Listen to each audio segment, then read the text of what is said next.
자, 순서 색깔 거야? 자, 오늘도 나가보도록 하겠습니다. 바빠, 그지?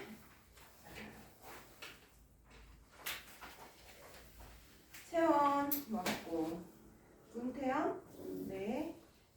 자, 박기륜, 기륜, 박민준, 네.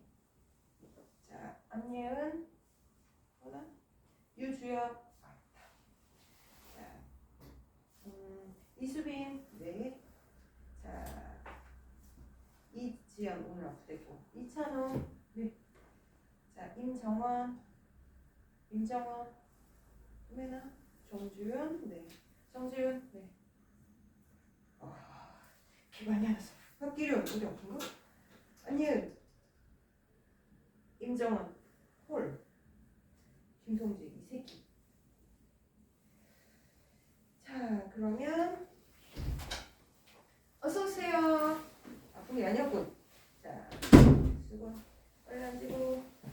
자, 그러면 우리 저번 시간에 했었던 내용 좀 하고요. 자, 그 다음에 오늘 내용을 들어가 볼게요.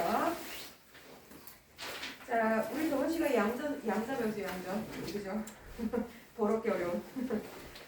자, 양자는요. 양자라는 말 자체는 뭐라 그랬어요? 카운팅 가능한 이었어요. 그죠? 자, 얘의 목적은 다전자 원자의 선 스펙트럼. 그죠? 더 복잡하지만 어쨌거나 띄엄띄엄 나타나는 그 스펙트럼을 설명하기 위한 여러 가지 노력의 결과물이었어요. 그래서 자, 가장 큰 성과는 뭐예요? 전자는 원운동하지 않는다는 거예요. 그죠? 전자는 불규칙하게 움직이고 그 운동을 예측할 수는 없지만 자주 출몰하는 지형 얘기는 할 수 있다. 이 얘기겠죠. 자, 그래서 양자라는 것은 자주 발견되는 확률이 높은 곳. 안녕, 정원이죠. 자, 확률이 높은 곳을 찾아내는 방법이 아무다라고 생각하시면 된다 그랬어요. 그렇죠? 자, 그러면 83페이지에 있는 자, 양자 조합이 있었어요. 주양자, 방위양자, 자기양자, 스핀양자. 그죠?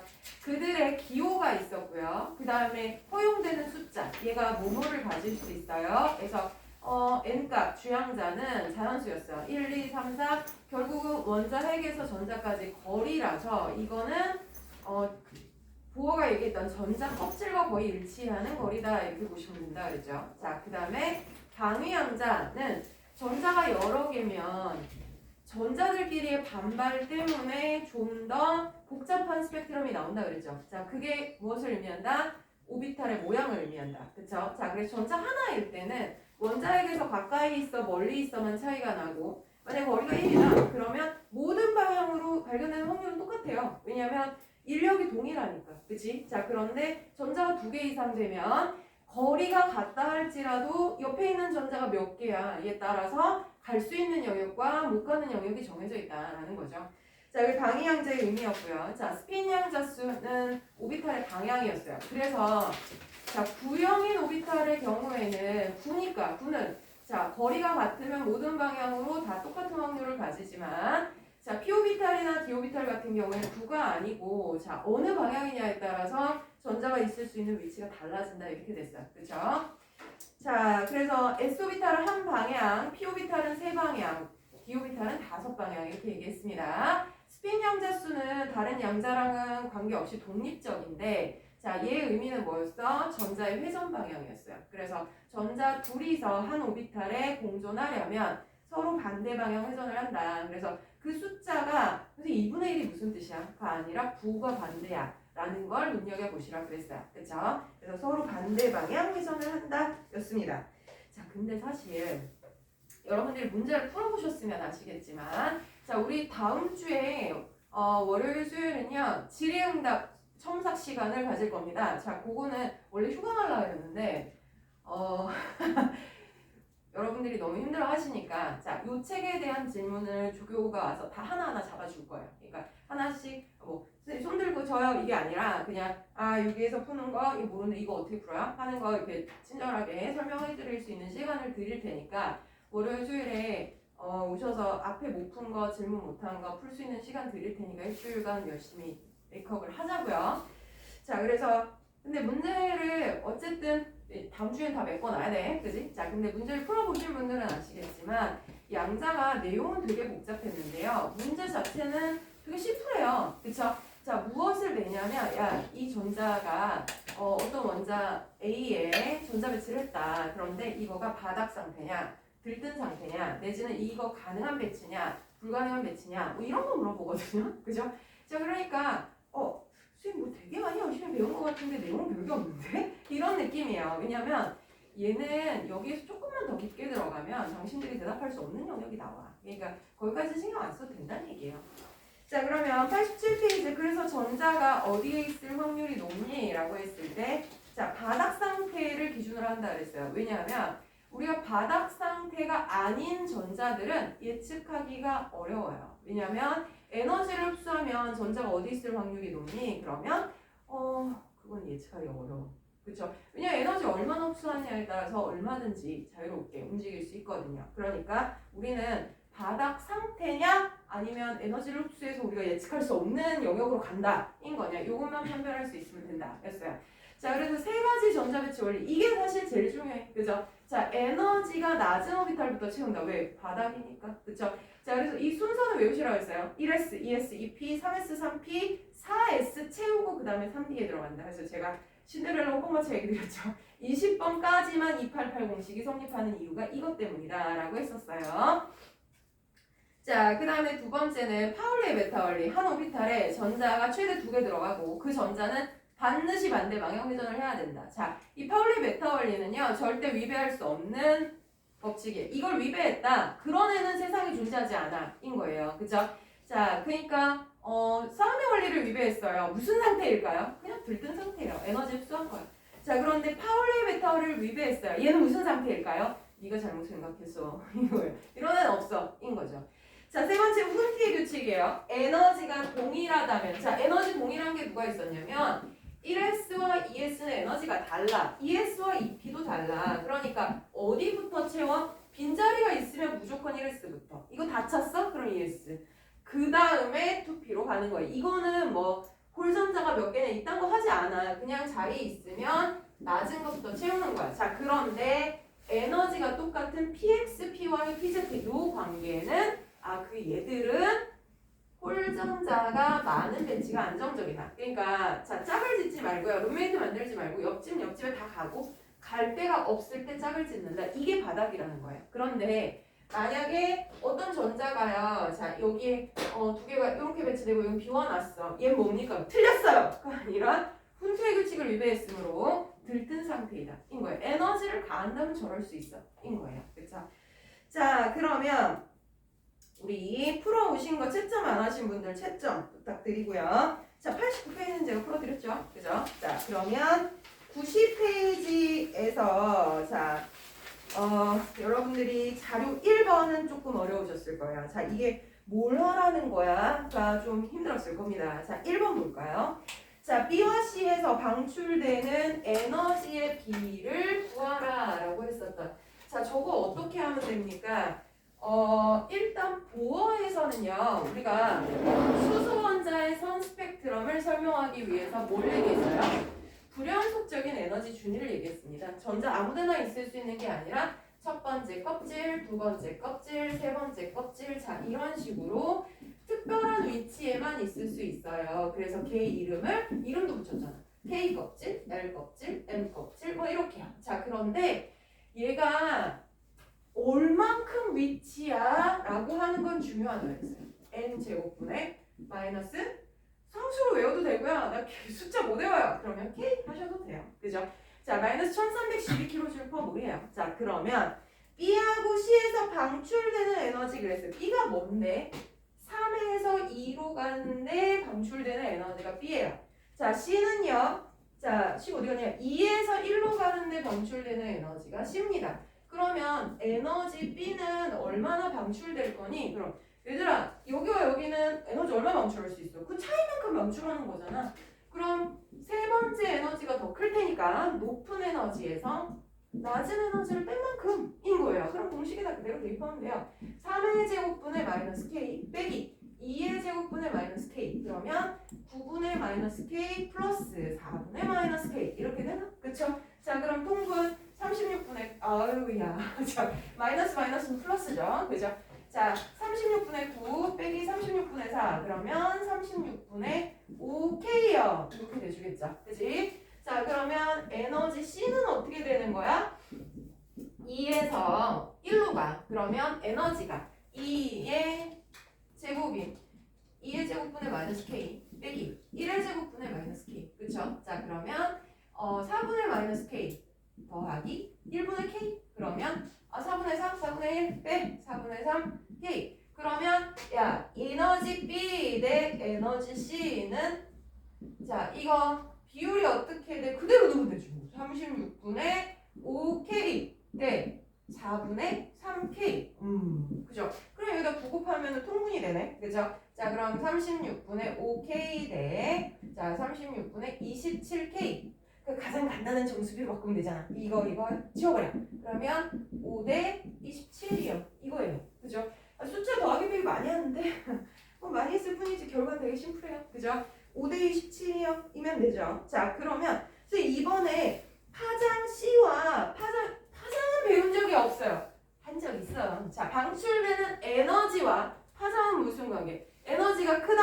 파장 짧다 그랬잖아. 그럼 결국은 뭐냐면 파장과는 반비례 관계예요. 인 거야. 자 그러면 내가 원하는 게 자 여기서 뭘 하래? 파장 C 대 파장 C 대 파장 E를 구하래. 근데 너 파장에 대한 공식을 배운 적이 없어. 내가 그걸 한 적도 없어. 뭐해? 에너지랑 무슨 관계야? 인 거야. 에너지랑 비례 관계라면 그대로 쓰면 되고요. 반비례 관계야? 그럼 어떻게? 에너지 C를 구한 다음에 역수 에너지 C분의 1 대 에너지 2분의 1 하시면 됩니다. 이제 에너지 어떻게 구해? 여기 했잖아. 이렇게 구한 다음에 역수 만드시면 되는 거예요. 그쵸? 그래서 그냥 그렇게 시무하게 하면 돼? 냉적 그 비율 이외에는 묻지 않습니다. 그쵸? 자 그러면 A, B, C, D, E 중에서 Y에 해당하는 빛을 방출하는 전위를 써라. Y가 누군데? 부터 먼저 보자고요. 자 Y는 문제 조건에서 있었어요. 가시광선 영역 자 가시광선이라는 거 하는 순간 뭐예요? 종착지는 정해져 있는 거예요. 몇 번째 껍질로 예선이? 두 번째 껍질로 떨어지는 게 가시광선 영역이고 발머 계열이었어요. 그쵸? 그럼 발머 중에 Y는 뭐야? 파장이 제일 길어. 그럼 뭐라고 생각하냐면 여러분들 파장으로 나오면 너네 파장 공식 모르잖아. 그럼 뭐 에너지로 생각하는 거야. 파장이 가장 길어? 에너지는 가장 작구나 인 거야. 그럼 두 번째 껍질로 떨어지는 건 세 번째에서 두 번째, 네 번째에서 두 번째, 다섯 번째, 두 번째 뭐 굉장히 많을 거야. 그 중에서 파장이 가장 긴 건 뭐야? 에너지가 제일 작은 거인 거야. 어디가 제일 작아? 예. 3에서 2로 가는 게 가장 작아요. 그죠? 자, 그럼 그 에너지가 누구야? B 하시면 되는 거예요. 그죠? 자, 그 다음에 자료 2번에서는요. 1번, 2번이 겁나 별표입니다. 자, 오비탈을 볼 때, 오비탈 표현하는 것을 볼 때 우리가 가장 주의하셔야 되는 조건은 뭐냐면 야, 이 오비탈이 깜짝이야. 수소원자의 오비탈이야? 아니면 다전자의 오비탈이야? 자, 이게 중요합니다. 왜냐면 자,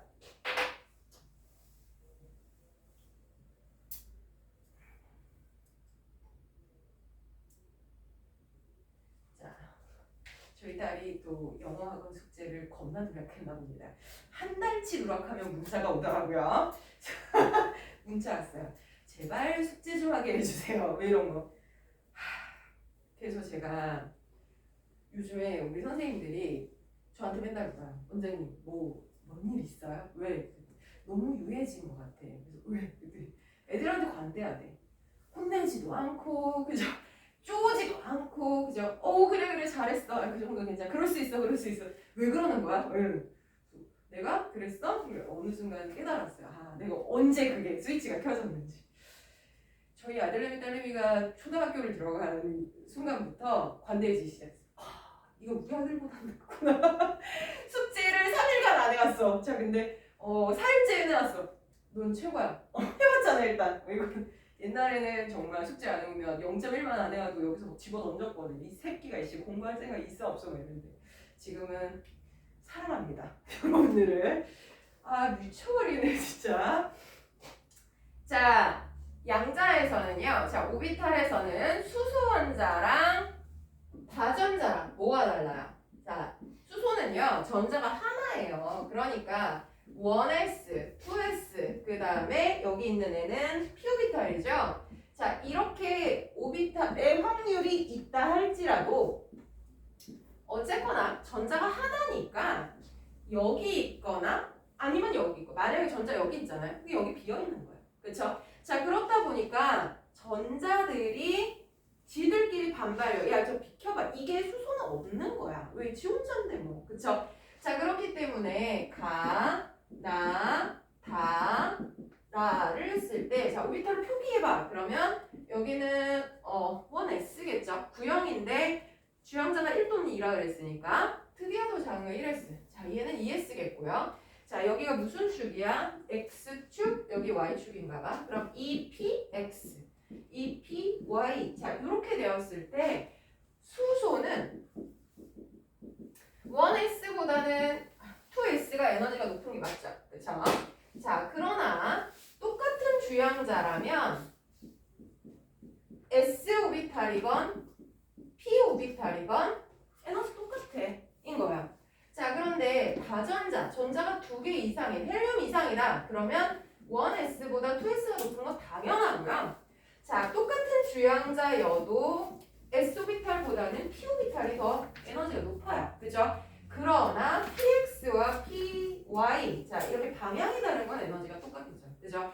자 그래서 야 이게 바닥 상태야 들뜬 상태야 뭐 이런 얘기를 할 때 수소니 아니면 다전자니 자 요거를 잘 보고 넘어가야 된다는 거죠. 그죠? 무작정 1s보다 2s보다 2p가 높은데 이렇게 가시면 안 돼요. 수소야 아니야? 요거를 보셔야 된다는 거죠. 그쵸?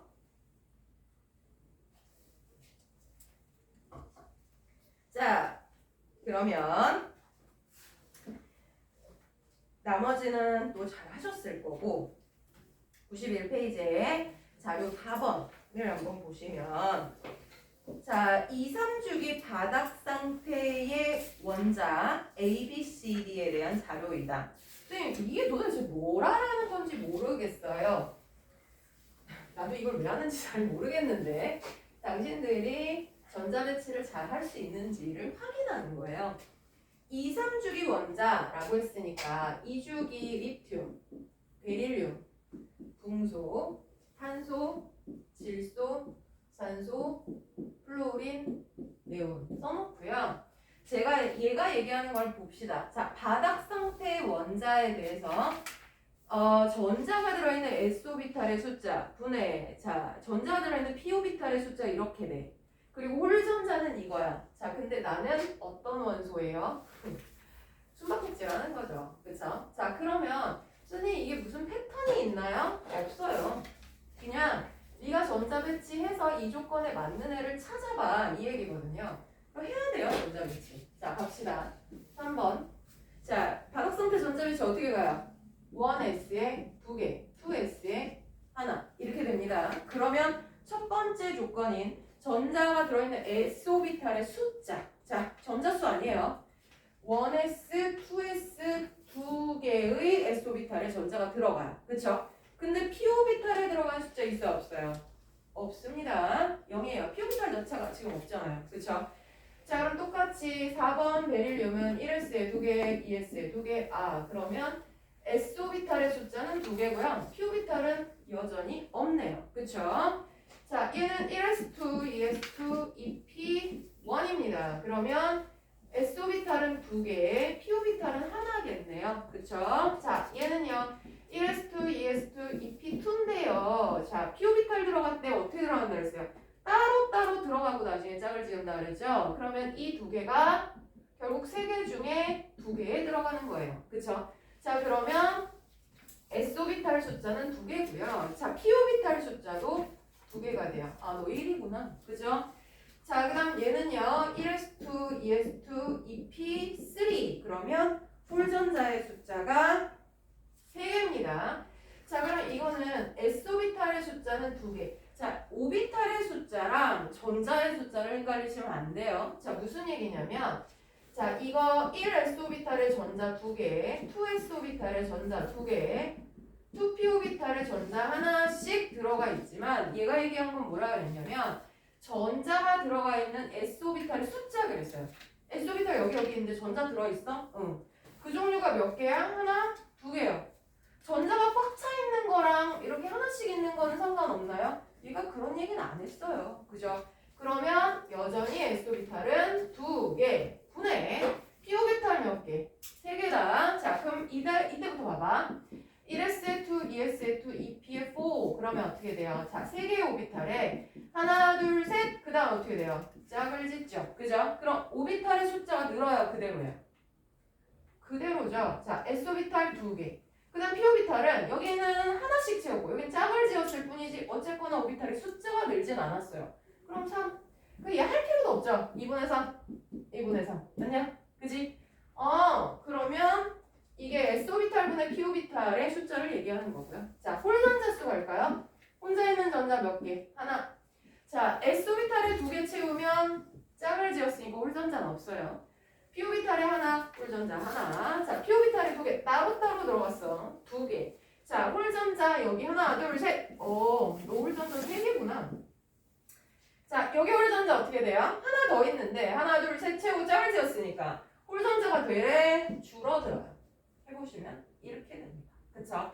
자, 그러면 3주기 원소도 가겠습니다. 3주기 원소는 나트륨, 마그네슘, 알루미늄, 교소, 인, 황, 염소, 아르곤입니다. 자, 그럼 얘들도 저절히 시합니다. 갑자기 슬퍼져요.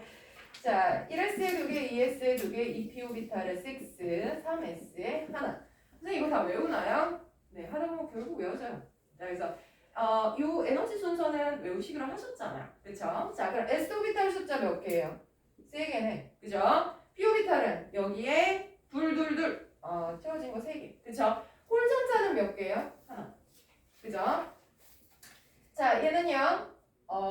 1s에 2개, 2s에 2개, 2p오비탈에 6, 3s에 2개.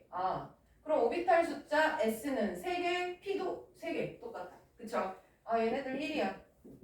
자, 얘는 1s에 2, 2s에 2, 2p에 6, 3s에 2, 3p 하나. 자, 패턴이 나오죠, 이제. 여기는 p오비탈 늘어요. 그죠? 그 다음에는 p오비탈 그대로 유지돼요. 됐단 말이야. 그죠? 그리고 그 패턴대로 갑니다. 자, 얘는 s오비탈은 3개. p오비탈 여기 3개 하나 더 늘었어. 4개가 되는 거고. 여기는 s오비탈 3개, p오비탈 하나 더 넣을걸? 그럼 어떻게? 5개. 자, 여기는 3개분의 이거 6개 될 겁니다. 그쵸? 자, 그러면 이게 2가 되고 여기에서는 자, 이거 1s에 2개, 2s 이거 16번이야. 자, 2s2, 2p6, 3s2, 3p4. 그러면 짝을 짓는 거야. 오비탈 숫자는 변하지 않아. 그럼 3분의 6이 그대로야. 그럼 여기 그대로 이렇게 유지될 거 예상할 수 있어요. 자, 그럼 이제 찾을 수 있죠. 조건 맞는 거 1번. 자, s오비탈분의 p오비탈이 0인 거 두 놈밖에 없어. 자, 여기. 그쵸? 자, 이들 중에 홀전자가 하나인 걸 찾으래. 자, 홀전자 하나인 거 어딨니? 너네. 너 찾았다. 자, 걔가 누구야? 원자 A가 되는 겁니다. 그쵸? 자, 두 번째 거. s오비탈분의 p오비탈의 숫자 1인 거. 자, 1인에 누구 있니? 여기 있고요. 여긴 없네요. 자, 여기도 있어요. 두 놈밖에 없네. 그쵸? 자, s오비탈분의 p오비탈의 비율이 1이 되는 거죠. 0, 2분의 1, 이건 1.5, 그리고 저기 1, 여기도 있다. 1. 그죠? 세 놈이구나. 자, 나머지는 달라. 그치? 자, 그러면 1들 중에 홀전자가 하나인 애가 있고 홀전자가 딴 개인 애가 있어. 얘 봐라. 얘는요, 요건 1인데 홀전자가 2개야. 너 탈락. 그쵸? 자, 여기는 둘 다 s오비탈분의 p오비탈은 1인데 그죠? 홀전자 여기는 1, 여기는 0. 그러면 찾은 것 같은데 자, 1인 게 누구예요? B구나. 자, 그럼 너가 B 해. 자, 그 다음에 S오비탈보다 P오비탈 비율은 1이고 홀전자는 0인 거 너가 C야. 자, 그 다음에 자, S오비탈분의 P오비탈 비율이 2인 거 되게 많아. 여기 다 2야. 자, 얘들 중에서 홀전자가 3인 거. 그건 너 하나밖에 없네. D. 이렇게. 아니, 시간이 너무 많이 걸리는데? 그러게 말이야. 그죠? 근데 어쨌든 찾을 수 있어. 그죠? 자, 그럼 A, B, C, D에 해당하는 실제 원소 기호를 써라. A는 리튬이에요. 자, B는 나트륨이고요. C는 마그네슘. 자, D는 인입니다.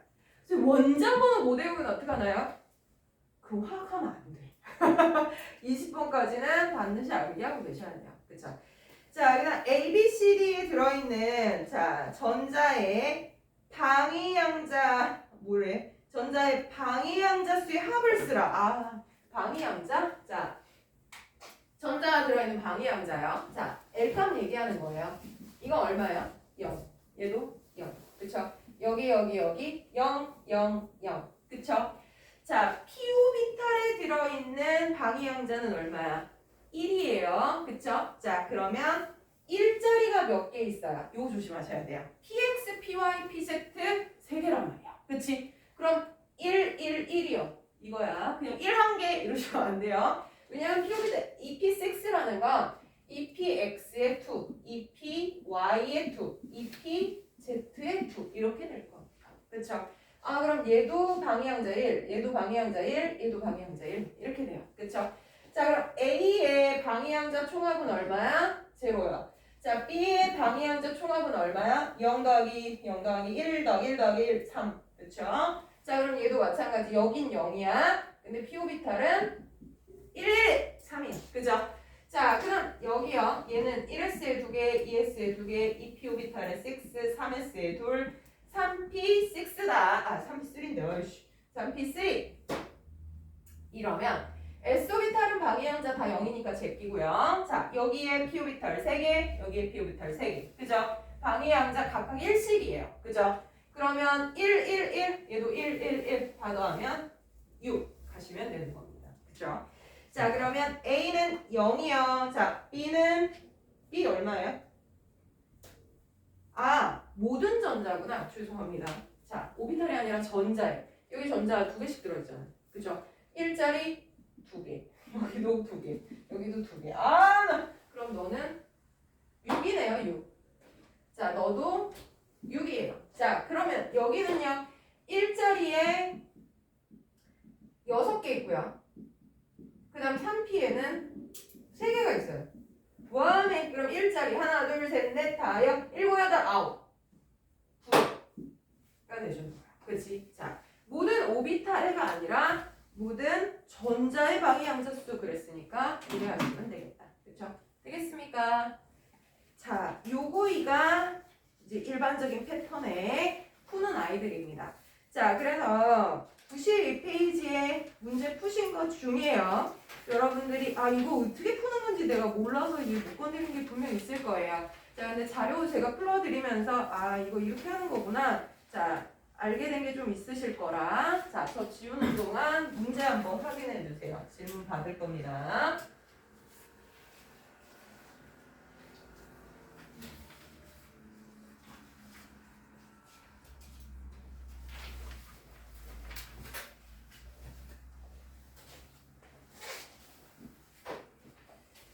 오늘 보충 오셔야 되는데 안 오신 분도 있고 때릴까요?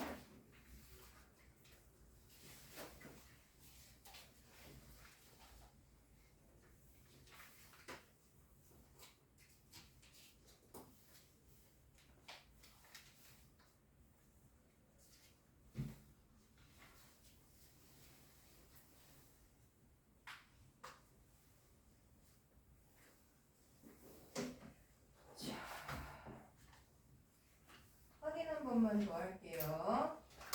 성세 안 왔죠? 안예은 안 왔죠? 지연이는 못 온다 그랬고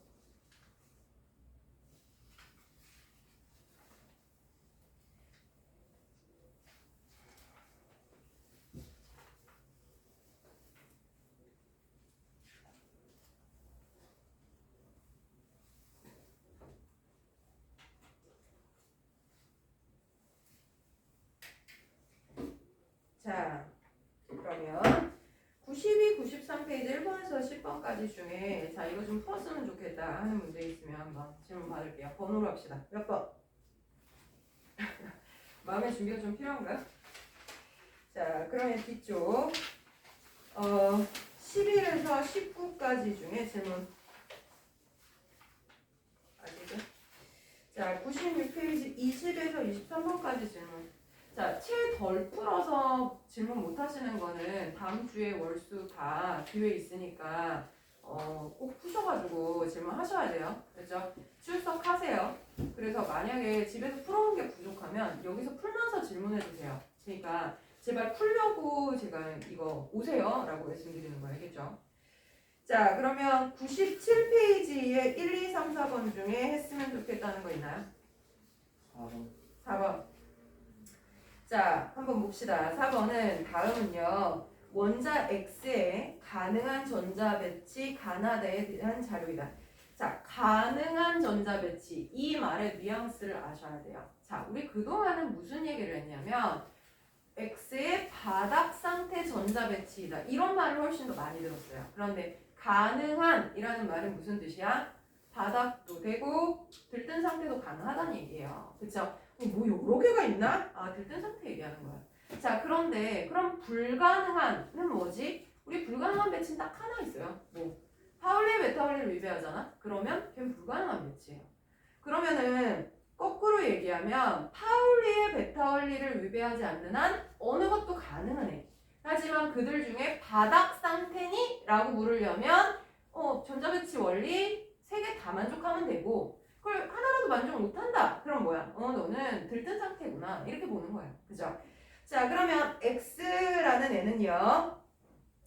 자, 원자 X라고 했으니까 똑같은 전자수를 가지는 걸 거예요. 그죠? 전자는 수는 똑같은데 자, 여러 가지 배치 중에 풀어서 얘기하면 바닥 상태와 들뜬 상태 중에 자, 주양자수의 총합은 12로 같다.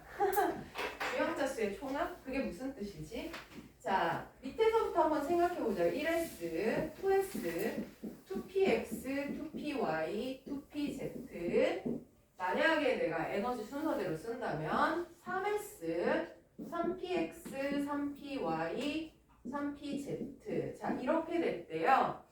주양자의 총합이 10이다 라는 말은 이거 주양자 얼마야? 1, 2, 2.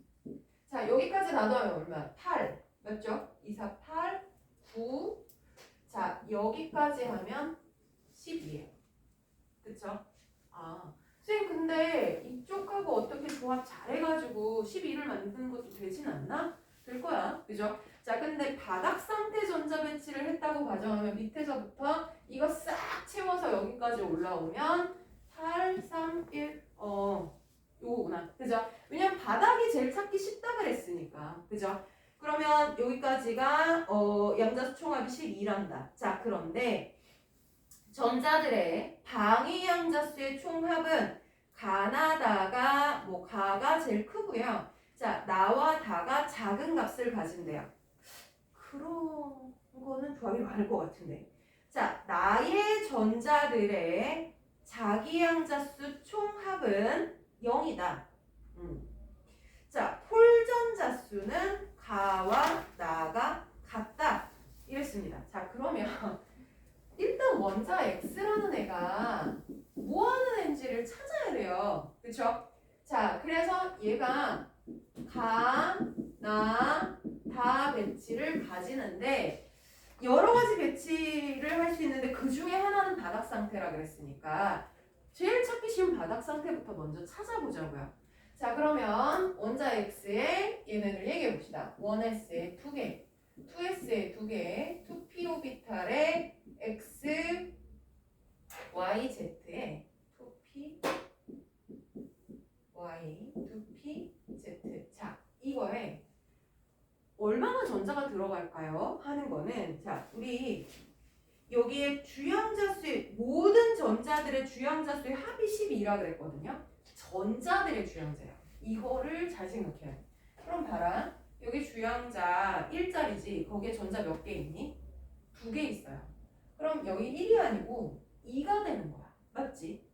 그럼 2p에 있는 것도 1 더하기 1, 2야. 그죠? 자, 그러면 2p, x, y, z 다 합해서 얼마의 값을 가질 수 있는지를 생각을 해야 돼. 그죠? 자, 1 더하기 1이 아니라 2 더하기죠. 쏘리. 자, 주양자는 2니까. 그러면 여기 있는 전자들의 주양자 합은 2고요. 여기는 4에. 그치? 맞아요? 그러면 여기 6이네. 그죠? 그럼 여기에 주양자는 2인데 이 자리가 몇 개 들어가야 지금 12를 만들 수 있는 거야? 1s2, 2s2, 2p6. 자, 그죠? 자, 그러면 오케이. 자, 그러면 여기에 6이니까 남은 거 몇 개 있어요? 6 남아요. 그죠? 그러면 결국 6이 훈트의 규칙을 만족할 때 EP1 두 개가, EPY1 두 개, EPZ1 두 개. 이거구나. 그죠? 자, 그러면 2 더하기 2 더하기 6이에요. 이러면 바닥 상태에서 주양자의 총합이 12이 되는 거야. 자, X 찾았군요. 가 되는 거예요. 오비탈만 보면 이만큼에서 여기까지 가야 12인 것처럼 보이지만 얘가 오비탈의 주양자가 아니라 전자의 주양자라고 줬잖아요. 그죠? 그럼 전자들이 여기 두 개 들어가 있다면 주양자 1자리가 하나, 두 개. 주양자 2자리가 이거 주양자 2, 얘도 2. 그럼 이렇게 된단 말이야. 그죠? 아, 얘는 질소예요. 그죠? 아하, 오케이. 자, 그 상태에서 전자들의 방위양자 수의 총합. 그럼 방위양자 수 한번 찾아볼까? 자, 방위양자 수 L 값은 얼마예요? 여기 0. 여기도 0. 여기는 0. 여기는 0이에요. 그쵸? 자, 그러면 여긴 방위양자 수 얼마야? 1, 1, 1. 바닥일 때가 자 얼마가 돼요? 방해양자 수 총합 3이 돼주는 거네. 그쵸? 오케이. 자, 그런데 방해양자 수의 총합이 가가 크고요. 나와 다는 작대요. 글쎄 얘가 누군지 모르겠어요. 근데 자 나의 전자들의 자기양자수 총합은 0이다. 자기양자수 ml값 얘는 0, 얘도 0, 0, 0. L 값이 0이면 ml 값은 무조건 0이에요. 그쵸? 자, 그러면 ml 값은 얼마냐? 자, EPX, EPY, EPZ의 ml 값 어떻게 돼요? 마이너스 1, 0, 플러스 1 이거였어. 그럼 여기에 한 개 들어가면 총합은 얼마? 제로가 되는 거구나. 그럼 결국은 요 배치, 바닥 상태의 전자 배치가 누구라는 결론을 낸 거야? 나군요.가 되는 거죠. 그치? 아, 그러면 나가 바닥 상태야. 그치? 자, 그러면 나가 바닥 상태의 전자 배치다까지 오케이. 자, 기억에 원자과 전자수 뭐냐? 질소니까 이거 누구였었죠? 질소. 최각전자 5개짜리니? 가 되는 거고요. 바닥 상태는 나니? 가 되고요. 자, 그 다음 디귿에 가나다 중에서요. 훈트의 규칙을 만족하는 전자 배치가 두 가지냐라고 했어요. 자, 그러면 이제 해봐야 돼요. 나는 찾았으니까. 그죠? 자, 가의 배치가 뭐라 그랬냐면 가는 방위양자의 총합이 좀 더 커야 된대요. 방위양자? 자, 방위양자가 누구더라? 얘요. 이거 값. 그죠? 자, 그럼 생각해봐. 어떻게 하면 커질지 생각해봐. 여기는 방위양자가 0이죠. 그지? 여긴 1이에요. 커지려면 여기 있는 전자가 1로 하나만 올라오면 주양자는 변화가 없어. 그런데 방위양자가 늘어나잖아요. 그지? 그거 괜찮네. 예를 들어 가가 1s에 2개, 2s에 하나, 2p-오비탈에 4개가 들어간다고 치면 하나, 둘, 1s 하나, 그 다음에 여기 짝을 지어서 이렇게 된다 라고 생각하면 그러면 자, 방위양자는 얼마야? 여기 0 더하기 0 여기는 0. 자, 여기는 방위양자 1자리죠. 1, 1, 1, 1, 4가 돼주네. 그럼 가가 나보다 방위양자 크네요. 괜찮아 가 되는 거죠. 그치? 그러면 너 괜찮아 가 되죠. 가의 전자 배치는 뭐를 위배했다? 자, 이거 S오비탈보다 P오비탈이 에너지가 더 높은 데로 올라가 버린 거죠. 그치? 자, 그러면 가는 싸움의 원리를 위배한 거야. 하지만 훈트의 규칙은 어때요? 야, 에너지 값이 똑같은 데에는 따로 가고 짝을 지어 하는 건 만족한 상태예요. 그쵸? 그러면 얘는 훈트의 규칙 만족했어요. 얘도 만족했죠. 그죠? 자, 그럼 다의 배치는 뭔지를 보자고요. 자, 다는 주양자수 총합은 12로 똑같고요. 방위양자수는 나하고 똑같아야 돼요. 그럼 여기는 바뀌면 안 되는 거야. 그죠? 여러분들 여기에 방위양자수가 0, 0, 0 이거는 0 이거 3이 그대로 유지가 되면서 그 다음에 들뜬 상태인 누군가를 만들어야 돼요. 자, 그러면 어떻게 하면 저게 가능하지?를 생각해 보는 거야. 자, 어떻게 하면 가능할까요? 자, 방해양자수를 그대로 두면서 들뜬 상태가 되는 거. 들뜬 상태. 힌트를 줬잖아요. 훈트의 규칙을 위배하니? 라는 힌트를 줬잖아요. 그럼 위배하는 배치는 어떻게 되지? 자, 1S에 2개, 2S에 2개, 2표 비탈에 3개인데 하나, 둘, 자, 이렇게 매겨보는 거야. 그러면 자, 여기 내에서 어쨌거나 1S에 있는 전자, 2S에 있는 전자는 움직이지 않았으니까 주양자는 1, 1, 2, 2, 3, 2, 2, 2. 자, 주양자 수 12손 똑같아. 자, 그런데 방해양자 수는 0 더하기 0, 얘는 0 더하기 0, 자, 얘는 1 더하기 1 더하기 1, 5, 3. 그러면 나하고 다하고 똑같아요. 그러나 얘는 들뜬 상태죠. 뭘 위배했다? 훈트의 규칙을 위한 거죠. 그죠? 아, 그럼 네가 다구나. 그죠? 그 훈트의 규칙은 너는 안 돼. 그러면 훈트의 규칙을 제대로 지킨 건 누구? 가하고 나하고 두 가지이다. 예스가 돼주는 거예요. 그쵸? 자, 그럼 답은 기억, 니은, 디귿이 돼주는 겁니다. 자, 이해가세요? 신박하죠? 자, 그러면 뒤에 또 넘어가 보도록 할게요. 자, 중간원 마무리 문제도 마찬가지로 다음 주에 자, 질의응답 받을 겁니다. 오늘 풀어드린 걸 가지고요. 자, 풀이를 다시 한번 여기에 안 됐던 문제를 풀어보시라고 제가 넘기는 거예요. 이건 안 풀어도 되는구나 이렇게 생각하시면 안 돼. 자, 수능 문제는 아직 안 푸셔도 좋습니다. 하지만 중단원까지는 반드시 풀어주셔야 돼요. 자, 그러면 우리는 넘어가서 자, 주기율표 한번 보도록 할게요.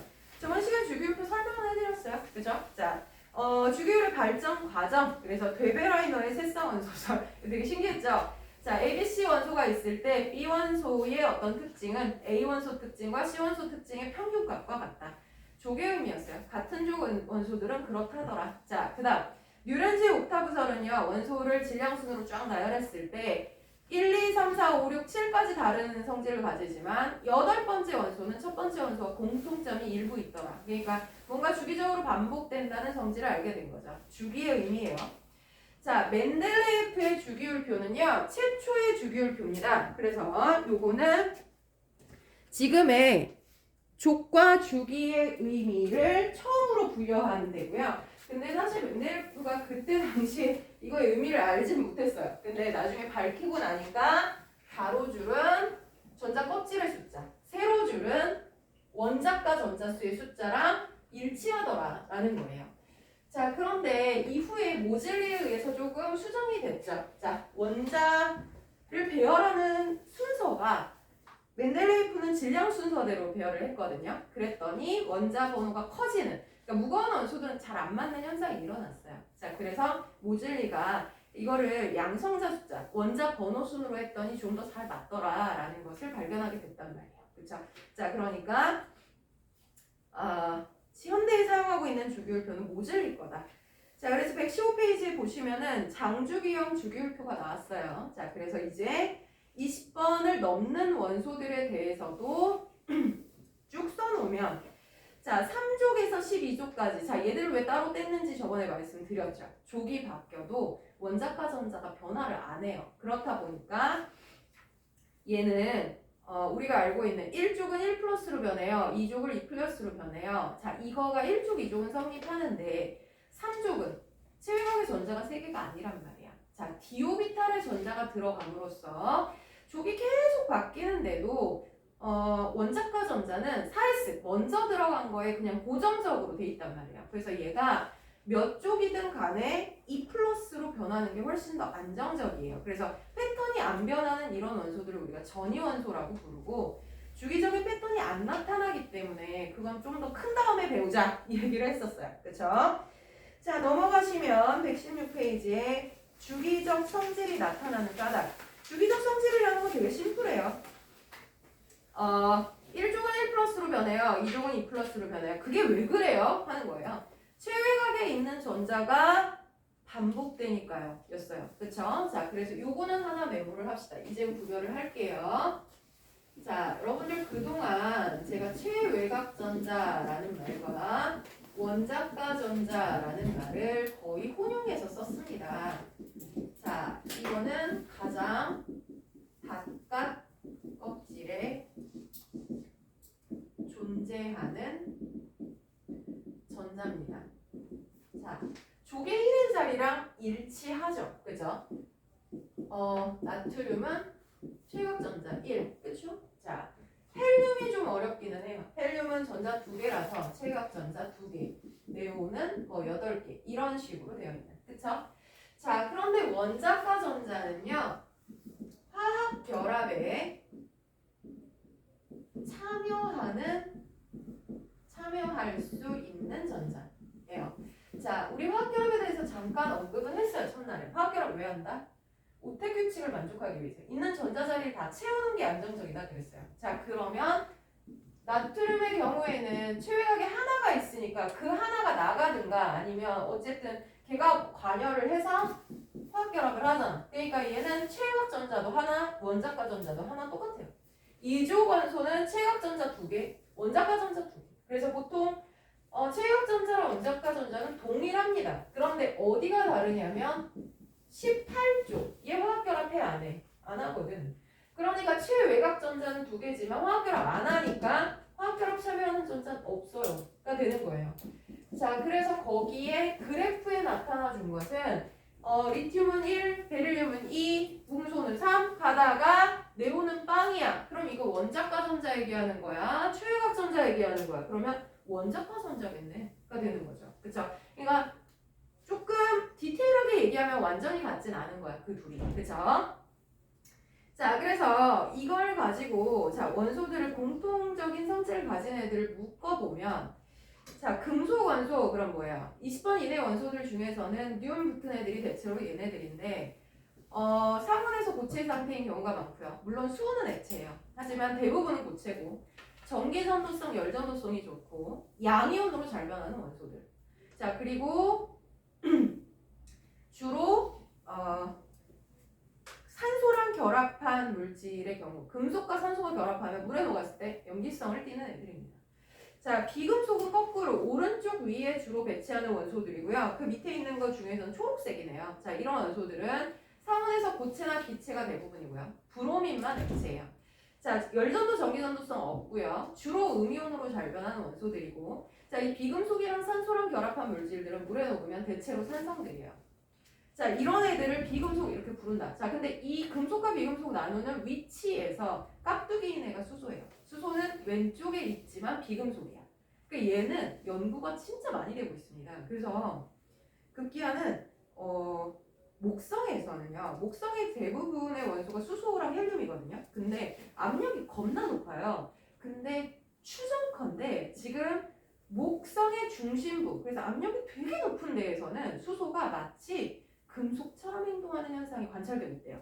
그래서 걔는 좀 연구해봐야 되지 않니? 라고 연구 대상이기도 합니다. 얘는 왜 왼쪽에 있는데 비금속이지? 되게 특이한 애예요. 자, 그래서 뭐 화학에나 관심이 있어서 화학 연구를 좀 해보고 싶다 이러시는 분들은 수소도 눈여겨볼 원소 중에 하나인 거예요.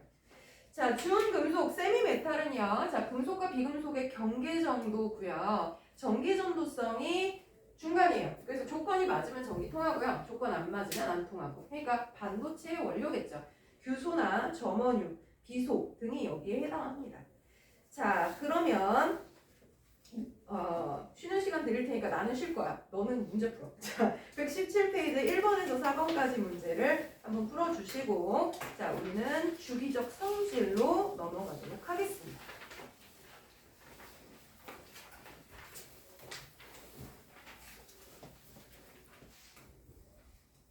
한 방 더 하면 좋을까봐. 자, 그러면 첫 번째 것부터 한번 볼게요. 여기 뭐 어렵진 않아요. 자, 1-1이요. 데베라이너는요. 세쌍원소, 데베라이너의 세쌍원소설은 현대적 주기율표 같은 주기가 아니라 같은 조기죠. 그쵸? X. 자, 누렌지 옥타브설은요. 주기 개념의 시초가 되었다. 그쵸? 자, 8개 단위로 반복되는 성질. 자, 멘델레예프는요. 원자 번호 순으로 배열했다. X입니다. 이거 모즐리가 제안한 겁니다. 자, 2-1이요. 자, 주기율표의 세로줄이 조기예요. 그 다음에 가로줄이 주기 되겠습니다. 그쵸? 이번에 자, 원소들을 무슨 순서냐라고 했을 때 확인을 하셔야죠. 최초의 주기율표액이야? 현대 주기율표액이야? 현대네. 그죠? 그러면 원자 번호순입니다. 자, 3번. 같은 족에 속하는 원소들의 화학적 성질이 비슷하죠. 이유가 뭐야? 원자과 전자수가 동일해서가 돼요. 자, 그 다음에 4번에 같은 주기 원소들은 껍질수가 같아서 한마디로 크기가 비슷해 라고 생각하시면 돼요. 자, 그 다음에 3번에요. 주기율표를 간략히 나타낸 것이다. 자, 여기에서 깍두기인 애가 있죠. H는 수소 이렇게 쓰셔야 돼요. 그쵸? 자, B는 금속 원소일 거고, 자, C는 가운데 낑겼죠. 준금속, 세미메탈. 자, D는 비금속, E는 비활성 기체. 그쵸? 자, A, B, C, D는 금속 원소다. 이런 거 하면 이제 조심하셔야 돼요. 왼쪽이 다 금속이냐? 아니에요. B만이에요. X. 자, B 원소들은 양이온이 되기 쉽다. 그렇겠죠. 그죠? 자, 그 다음 D 원소들은 음이온이 되기 쉽다. Yes. 그쵸? E 원소들은요, 실온에서 고체다. E는요, 자, 그룹의 이름 자체가 비활성 기체 됩니다. 그죠? 자, 그러니까 고체가 아니라 기체요. 하시면 되겠죠. 자, 그 다음 4번에 자, 얘는 같은 족 원소가 누구냐, 같은 주기 원소가 누구냐 이렇게 물어봤는데 자, 여러분들이 원소를 찾으셔도 괜찮아요. 얘 지금 바닥 상태 원자라고 했잖아요. 1S에 2개, 그럼 전자 2개짜리 원소가 누구야? 헬륨이잖아. 이게 찾는 게 실수를 덜하는 방법이긴 해요. 자, B는요. 1S에 2개, 2S에 2개예요. 4번 원소네? 이게 누구지? 붕소의 베릴륨이구나. 네, 베릴륨 4번이에요. 2주기 2족입니다. 그쵸? 자, 그 다음에 C는요. 1s2, 2s2, 2p2. 그죠? 자, 그러면 전자 6개짜리네. 그죠? 자, 그러면 6번 원소인 탄소 되겠습니다. 자, 2주기 14족. 자, 그 다음 D는요. 1S에 2개, 2S에 2개, 2p오비탈에 4개. 8번이야. 산소 2주기 16족. 자, E는요. 1s2, 2s2, 2p6. 아유, 어려워. 1s2, 2s2, 2p에 6, 3s에 2, 3p에 2. 그러면 14개짜리. 그러면 규소군요. 14번 원소가 돼주는 겁니다. 그쵸?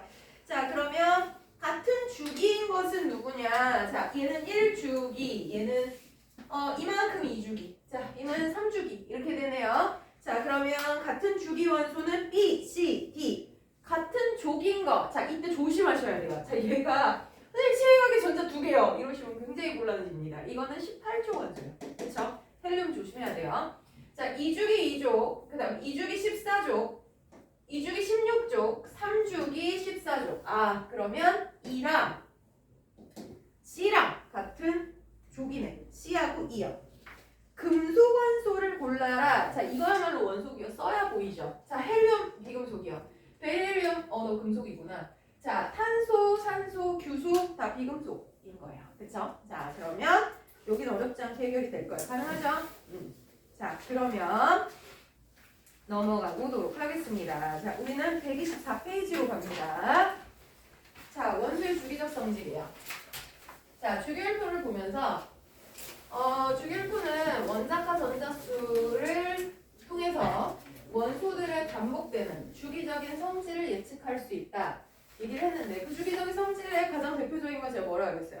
자, 어떤 이온으로 변하는데 하는 패턴을 알 수 있어요. 1족은 1 플러스, 2족은 2 플러스. 이거 알죠? 그죠?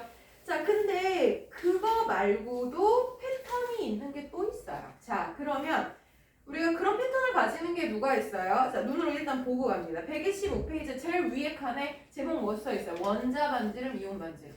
아, 원자의 크기가 주기적으로 반복이 되나요? 자, 주기적 성질의 의미는요, 우리가 예측 가능하다는 거야.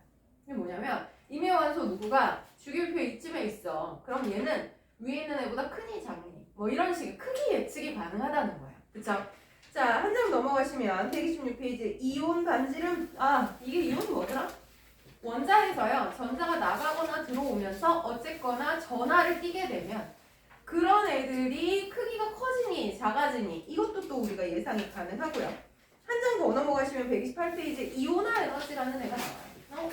처음 보는 단어인데. 자, 그러면 이게 무슨 뜻이고 뭔지 모르겠지만 어쨌거나 얘도 예측이 되나 보구나가 되는 거죠. 자, 그래서 원소들을 일렬로 배열을 했을 때, 원자 번호 순으로 배열을 했을 때 굳이 표를 만든 건 뭐야? 뭔가 이거 표로 배치했을 때 우리가 알 수 있는 정보가 있다는 뜻이거든요. 그쵸?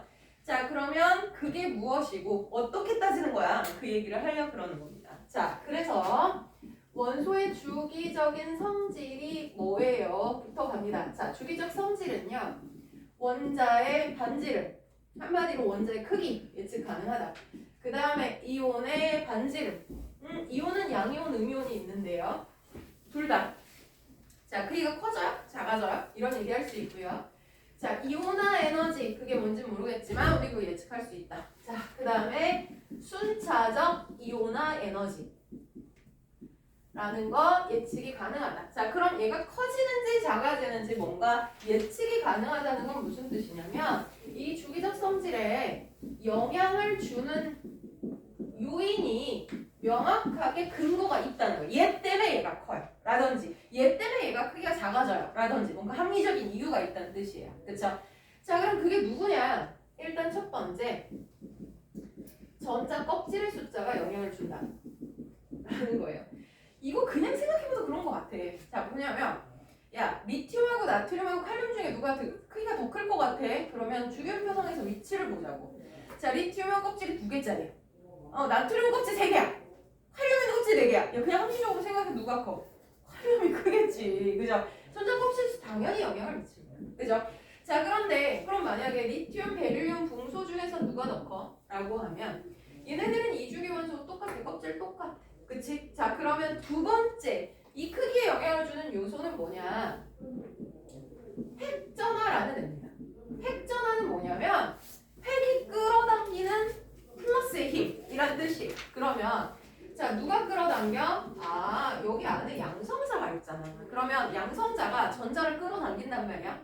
그럼 같은 껍질에 있는 애를 끌어당기는데 자, 얘는 양성자 3개야, 4개야, 5개야. 누가 제일 세게 잡아당기겠니?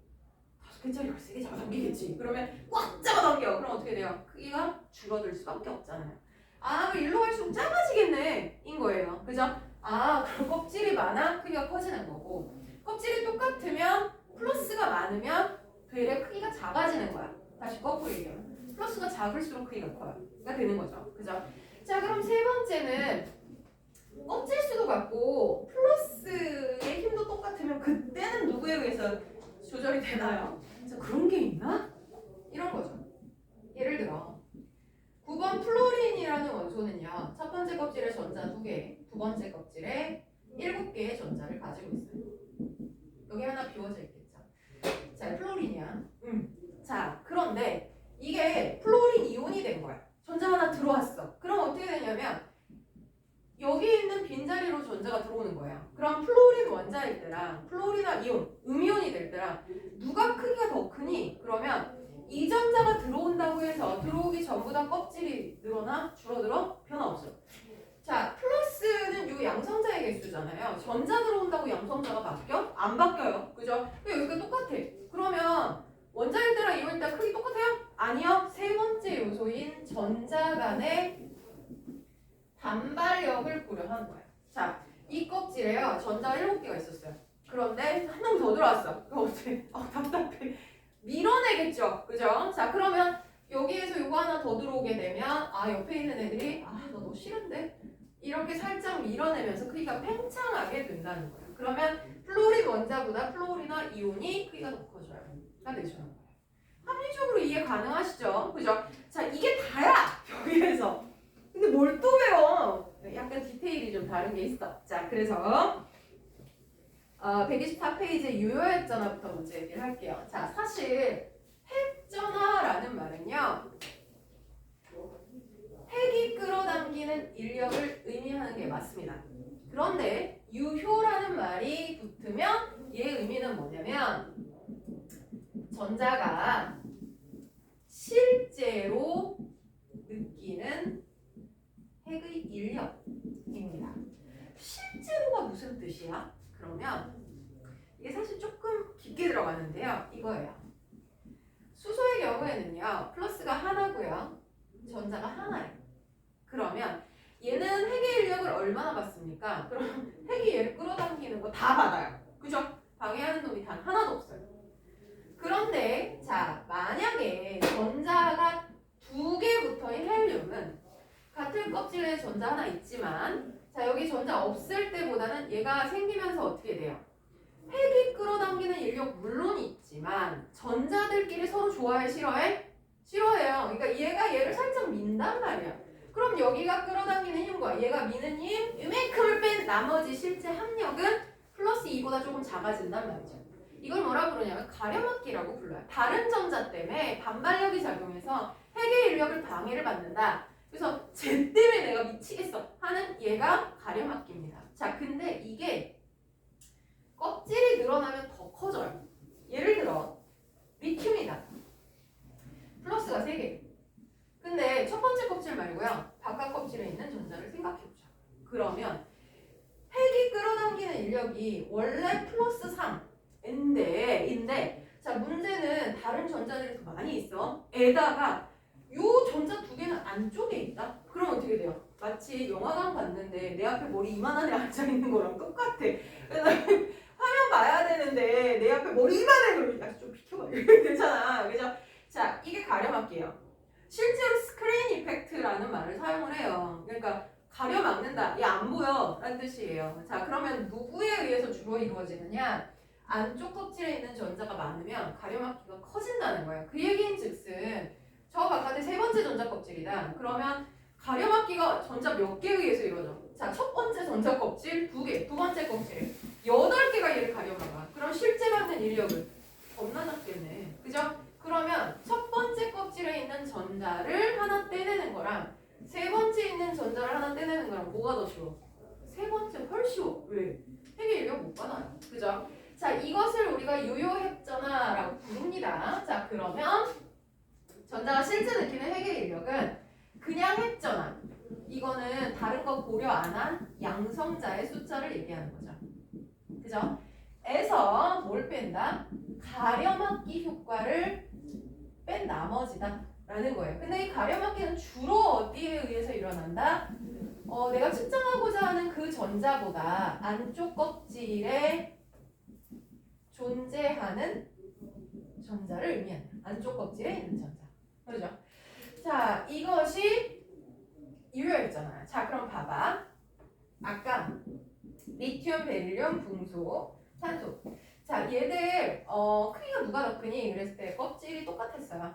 그런데 제가 누가 더 크니 얘기할 때 이건 3번, 이건 4번, 5번, 6번. 이게 양성자도 많으니까 세게 잡아당겨서 크기가 더 작아져요 라고 했는데 쌤 이거 가려막기 효과 고민 안 해도 되나? 이거 대충 계산을 한번 해볼게요.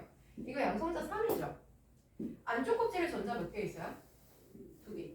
물론 같은 껍질 내에서도 전자들이 서로 밀어내는 가려막기 효과가 약간 나타나긴 하는데 안쪽 껍질에 있는 전자보다는 압도적으로 작아요. 그러니까 이거는 3 빼기 가려막기는 2 정도? 그럼 1쯤 됩니다. 그죠? 얘는 4에서 안쪽 껍질에 전자 몇 개 있어? 2개. 그죠? 아하, 그럼 2. 5 빼기 3.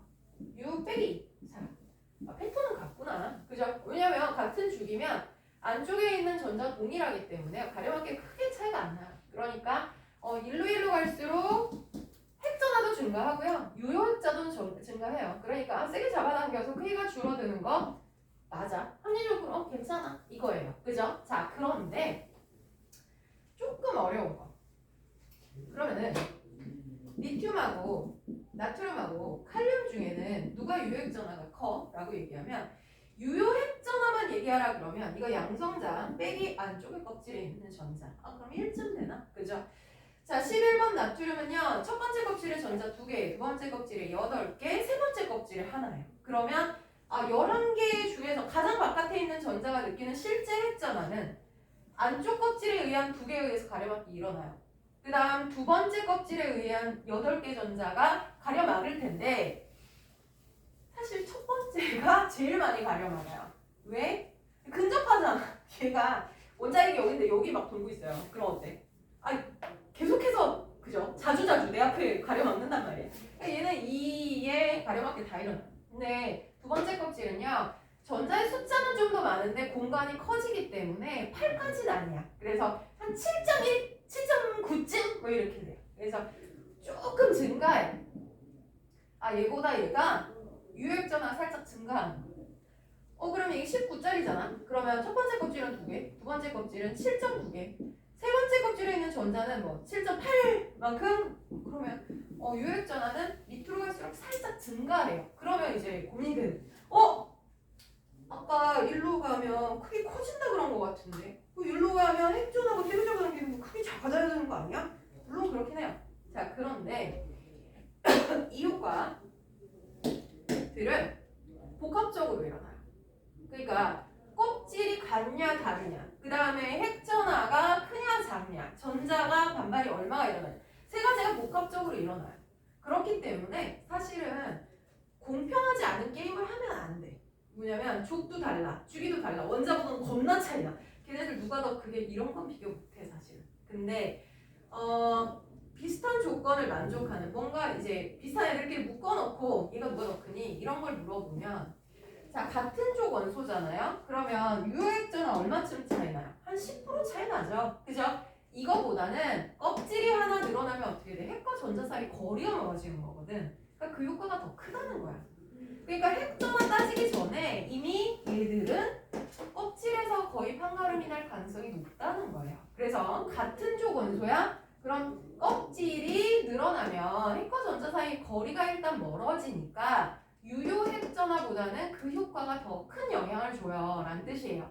왜냐면 이 유효 핵전화라는 건 핵과 전자 사이의 거리가 비슷하다는 전제 하에 계산을 하는 값이에요.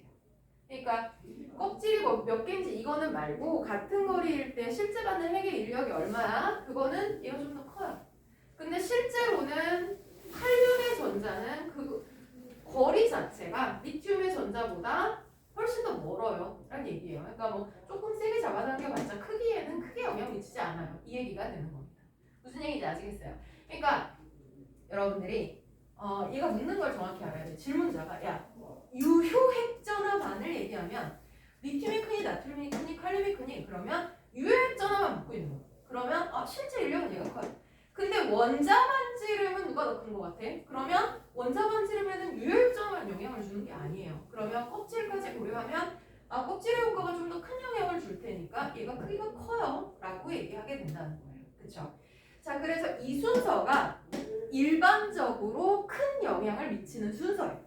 그래서 A 원소와 B 원소를 비교하라 그랬는데 대강 어느 쪽이 클 가능성이 높니? 그러면 일단 껍질 수부터 보는 거예요. 껍질이 많아? 그럼 걔가 클 가능성이 높아. 이렇게 가는 거예요. 그죠? 자, 그러면 125페이지에 원자 반지름 얘기를 한번 가보도록 합시다. 원자 반지름의 정의부터 갈게요. 자, 원자 반지름은요. 조금은 어려워. 왜냐면 유효액전화 계산법, 대충 계산법은 여러분들 메모해놓으세요. 거기 없어요. 자, 전자가 실제로 느끼는 핵의 인력 요거까지 써있거든요. 자, 이거는 핵전화에서 뭘 뺀다? 가려막기 효과를 빼는 거다. 여기까지는 잘하는데 여기까지는 근데 그 대충 우리가 계산해 보려면 어떻게 계산해요? 대강값은 양성자에서 내가 계산하고자 하는 그 전자보다 안쪽 껍질에 있는 전자의 숫자를 빼면 대강 나와요 라는 뜻이에요. 그죠? 대강 계산하는 거야. 선생님 그럼 전 정확히 계산하고 싶은데요? 안 물어봐. 그거 계산법이 따로 있어. 그거는 안쪽에 있는 전자에 의한 효과가 몇 프로냐, 그다음 같은 껍질에 있는 전자의 효과가 몇 프로냐 이걸 계산을 했어요 실제로는. 그래서 그 계산값이 그 가려막기 인자라 불러서요. 그 인자가 상수값으로 정해져 있어. 그 그걸 자료에서 뽑아다가 계산을 해야 되는 건데 너한테 그런 것까지는 시키지 않아. 그냥 대충 얘가 크니? 제가 크니? 뭐 이걸 물어본다 이거죠. 그죠? 자 그러면 125페이지에 원자 반지름. 자 원자의 크기는요. 사실 좀 애매해. 얘들아 원자는 원자 핵과 전자로 되어 있는데 원자의 크기면 사실 원자의 핵에서 이 전자 끝까지를 얘기해야 되는 건데 우리 오비탈 배웠잖아. 전자는 그 끝을 명확히 알 수 있어 없어? 없어. 자 경계면을 그려도 사실 90% 확률이지 이거가 정확히 끝이야 이 얘기 할 수 없잖아요. 그러니까 원자 반지름 도대체 어디라고 해야 돼? 자 그래서 이거 딱 정했어요.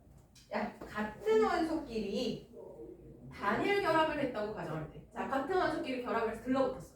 그러면 핵의 위치는 명확하잖아. 그치? 자 그러면 핵과 핵 사이의 거리의 반딩 이거를 공유결합 반지름이라고 하자. 자 그래서 거기 보시면 원자 반지름은요 같은 종류의 두 원자 결합하고 있을 때 결합 길이의 2분의 1이다. 자 이러면 좀 머리가 좀 빠르신 분들은 갑자기 의문이 듭니다. 선생님 18쪽은 결합 안 하지 않나?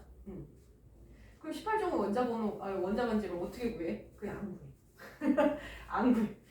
자 그래서 우리가 원자의 반지름은 명확히 몇 피코미터예요. 이걸 구하는 건 아니고 A가 커요, B가 커요를 구할 수밖에 없는 거예요. 왜냐하면 핵과 핵 사이의 거리의 반절이면 당연히 실제 반지름보다 작을 수밖에 없죠. 그렇죠? 손해를 봐요. 그러니까 명확하게 여기다 이 얘기는 못 하고요. 자 이렇게 뭐 리튬도 이렇게 손해를 봤어. 자 그리고 여기에서 나트륨도 손해를 봤어. 그럼 어차피 손해 보는 거 똑같으니까 얘가 커, 얘가 커. 그거 비교할 때 얘가 커. 이거에는 불만이 없단 말이야. 그죠? 그러니까 크게 비교는 할 수 있어. 지금 상태에서는. 그죠? 선생님 나 근데 진짜 궁금해요. 자 원자 반지름은 진짜로는 못 구하나요? 이게 사실 결론을 냈어요. 결합 길이의 반딩.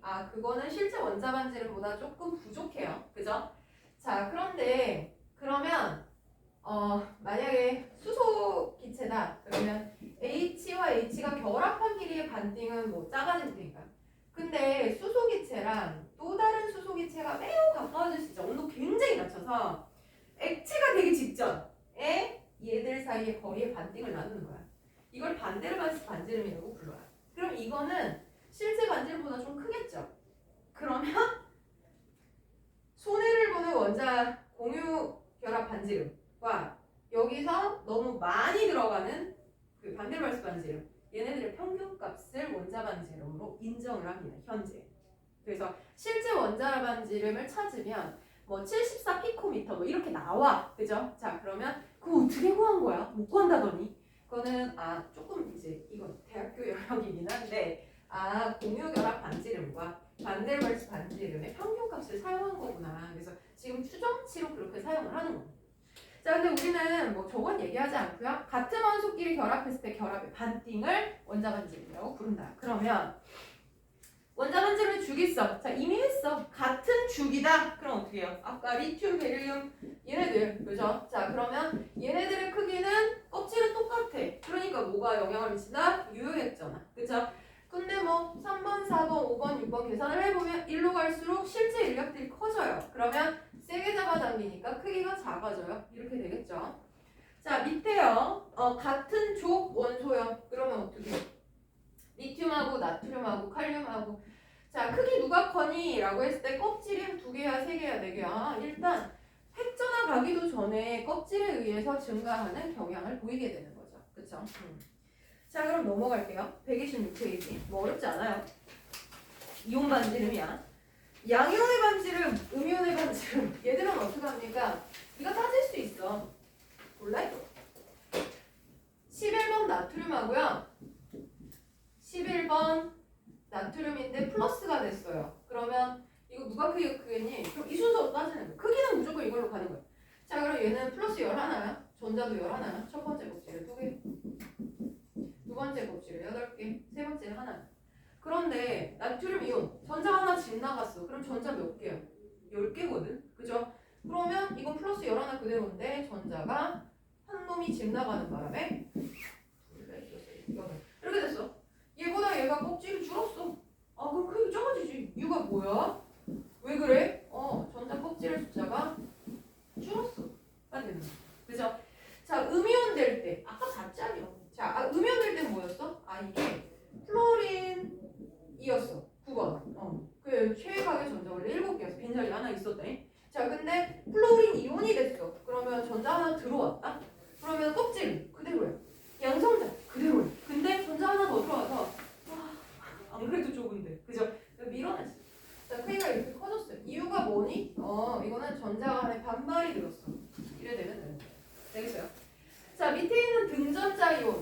대단하게 써놓은 것 같지만 똑같아.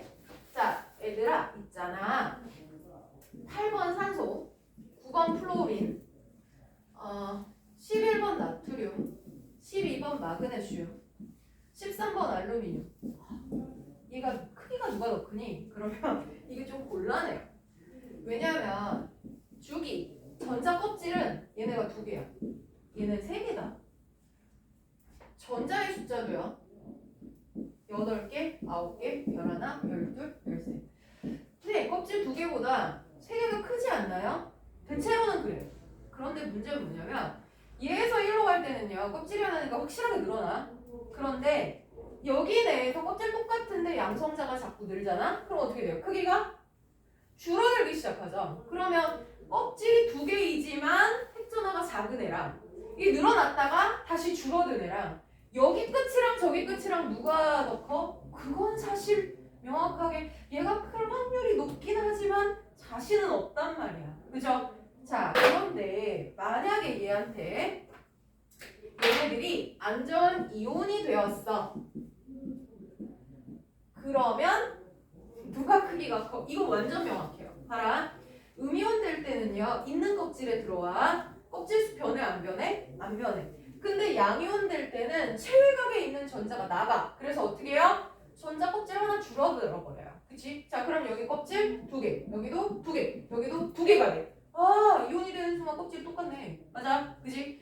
전자의 숫자도 2개 받아, 10개, 2개 받아, 10개. 자, 하나 버려, 10개. 아, 이거 하나 받았어. 미안. 2개 버려, 10개. 여기도 10개. 자, 전자의 숫자가 같다 그래서 등전자 이온이에요. 그러면 이 등전자 이온에서 다른 건 하나밖에 없어.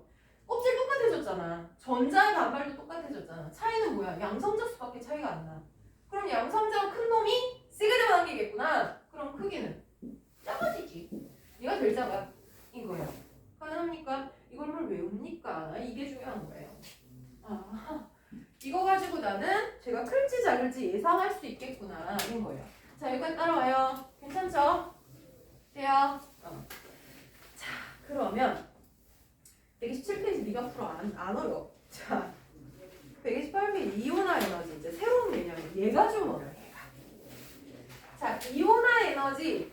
그러면 약간 느낌대로 자 본능적으로 받아들이면 이온이 될 때 에너지인가? 근데 그렇게 하면 자, 이 화학하는 변태들은 야, 그 표현이 되게 모호해 라고 얘기해요. 왜?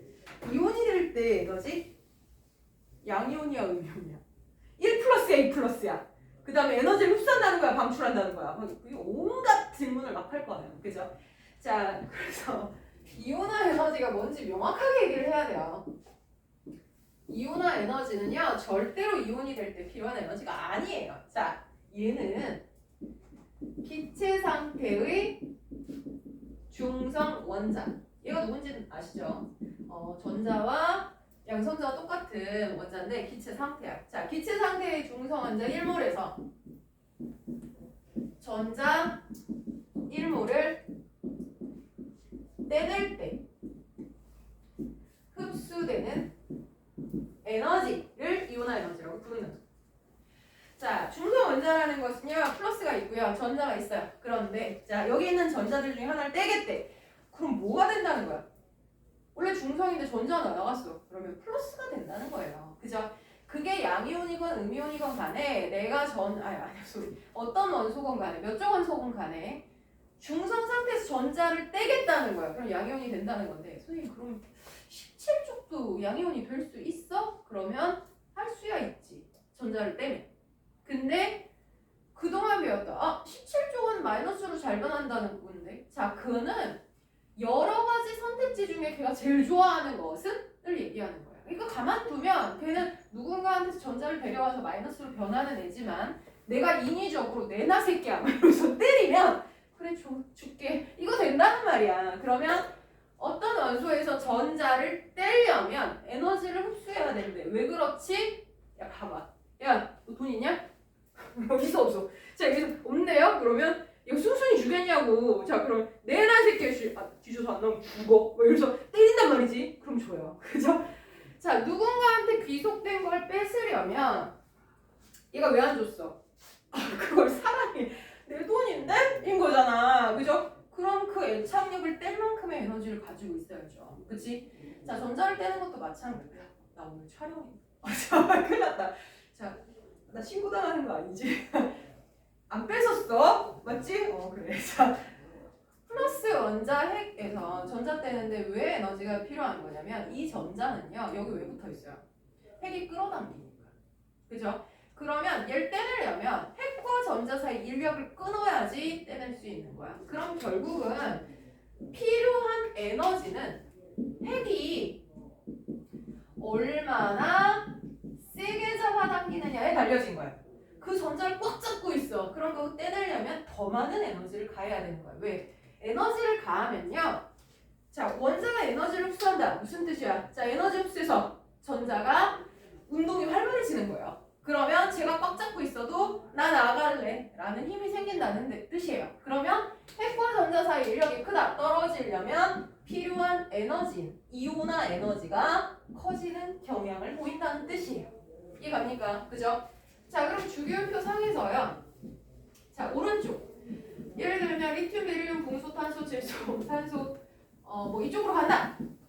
그러면 인력이 커지니 작아지니 아까 배웠잖아. 유효했잖아. 그죠? 껍질이 똑같은 상태에서는 일로 갈수록 핵이 세게 잡아당긴다 그랬어. 그럼 그거 떼내려면 에너지 많이 필요해? 인 거예요. 그럼 리튬보다는 베릴륨보다는 플로린. 자, 이쪽으로 갈수록 더 많은 에너지를 필요로 하는 거예요. 그쵸? 자, 그러면 주기율표 위아래에서는 자, 리튬의 전자를 떼내는 것과 저기 끝에 있는 칼륨을 떼내는 거 아까 비교했어요. 누가 받는 핵의 인력이 더 작다 그랬어? 칼륨. 왜? 멀리 있으니까. 그죠? 자, 그러면 떼내는데 더 많은 에너지가 필요한 것은 껍질이 적을수록. 그쵸? 그럼 일로 갈수록 더 많은 에너지를 가해야 돼. 인 거야. 야, 돈으로 얘기하자면 이거 한 101만 원 갖고 있어. 너 10,000원 있어. 누구 거 뺏기 쉽게? 그냥 말만 잘하면 한 10,000원 줄 수도 있어. 왜 많잖아. 그죠? 그냥 멀리 있는 거야. 많아. 잘 떨어져. 근데 리튬, 전 재산 10,000원이야. 이거 없으면 얘 굶어야 돼. 이거 웬만해서 주겠냐고. 안 준단 말이지. 그죠? 자, 그러면 껍질이 적을수록 이온화 에너지는 커지는 경향을 보인다라는 거야. 여기까지 이해 갑니까? 그죠? 이유가 뭐야? 일로 갈수록 핵전화가 커져서. 일로 갈수록 핵과 전자 사이 거리가 가까우니까. 그죠? 자, 근데 제가 애매한 표현을 했어요. 경향이라는 말을 했습니다. 이온화 경향. 아까까지는요, 단정수 표현을 했거든요. 껍질이 많아져. 같은 쪽에서 껍질이 많아지면 크기 커져요. 라고 얘기했고. 같은 쪽에서 오른쪽으로 했을 때 크기 작아져요. 그랬는데, 이온화 에너지는 그런 경향을 보인대. 무슨 뜻이게? 한 발을 물러 쓴 거죠. 아닌 것도 있나 보다. 맞아. 이게 예외가 있어요. 자, 누가 예외냐? 거기 지금 보시면 128페이지에 그래프를 봐봐. 수소하고 헬륨하고요. 같은 껍질이야. 그럼 얘보다 얘가 유액 전하가 커. 그치? 자, 그렇게 세게 잡아당겨. 전자 떼려면 더 많이 필요해. 그러네. 그죠? 자, 그러다가 리튬에서 뚝 떨어져요. 왜? 껍질이 하나 바뀌었잖아. 그러니까 멀어. 빼내기가 쉬워. 자, 그런데 수소하고 리튬 중에 리튬이 더 에너지 작아. 왜? 멀리 있잖아. 수소보다. 그지? 자, 그 다음에 베릴륨의 경우에는 같은 껍질인데 양성자가 증가하니까 핵의 인력이 증가한 거야. 그러면 커지는 거 맞지? 자, 그 다음에 이게 4번이고, 이게 3번이고, 이게 4번이야. 5번이면 어떻게 돼? 양성자가 더 많아지니까 더 커져야 돼. 근데 살짝 내려와. 궁소. 양성자가 많아졌는데 떼는데 필요한 에너지가 더 적대. 이유가 생겼구나. 그죠? 자, 근데 이 공식은 안 맞아 라고 하기엔 또 늘어나. 6번, 7번에서는 또 패턴이 늘어나. 그죠? 그러다가 산소에서 다시 또 한번 내려가. 플로린, 네온은 또 올라가. 그랬다가 나트륨에서 또 떨어져. 마그네슘, 알루미늄에서 또 내려가. 이게 틀린다고 하기에는 오른쪽으로 할 때 커지는 기울기는 맞아. 근데 세부적으로 뭔가 살짝 어긋나는 애들이 생기지. 이거를 우리가 경향이라고 부르는 거야. 그러니까 대체로 오른쪽으로 하면 커지는 패턴인데 그렇진 않아. 한두 개는 달라. 이 얘기가 경향이에요. 그럼 얘들이 왜 다르지? 를 이해하셔야 돼요. 자, 얘는 전자배치를 해보면 알아요. 자, 볼게. 4번 베릴륨, 5번 붕소. 1S에 2개, 2S에 2개야. 이 전자를 떼는 거야. 가장 바깥에 있는 전자. 자, 5번은요. 1S2, 2S2, EP의 1. 그럼 이걸 떼는 거야. 그러면은 사실은요. 여기서 일로 갈 때 핵이 하나 더 느니까 핵의 인력은 1.25배 정도 늡니다. 그런데 여기 있는 전자를 떼는 건 S오비탈 전자, 여기는 P오비탈. 다전자에서는요. S와 P의 에너지 차이가 나죠. 거꾸로 얘기하면 핵과 전자 사이 거리가 달라진다는 의미예요. S오비탈에 있는 전자 떼는 건 핵과 전자 사이 거리가 가까우니까 쉽게 떼는데 여기서 P오비탈 좀 더 멀어져. 그러니까 양성자가 많아진다 할지라도 전자 자체가 멀리 가버리니까 실제 인력은 감소하는 효과가 나타나 버리는 거예요. 그러니까 여기서 예외가 왜 생겨요? 그러면 S오비탈과 P오비탈의 에너지 차이, 다시 얘기하면 핵과 전자 사이 거리가 멀기 때문에 양성자의 증가량보다 그게 더 큰 영향을 미쳤어가 되는 거예요. 근데 그거가 여기서도 똑같이 나타나는 거예요. 자, 이거 봐봐. 이게 베릴륨하고 붕소만이 아니라 2족, 13쪽에서 똑같이 패턴이 반복된다는 거예요. 자, 볼래요? 여기 12번이거든. 1S에 2개, 2S에 2개, 2P6, 3S에 2개. 이거 떼는 거구나. 근데 알루미늄 거 떼려면 1S에 2개, 2S에 2개, 2P오비탈에 6, 3S에 2개, 3P1. 아!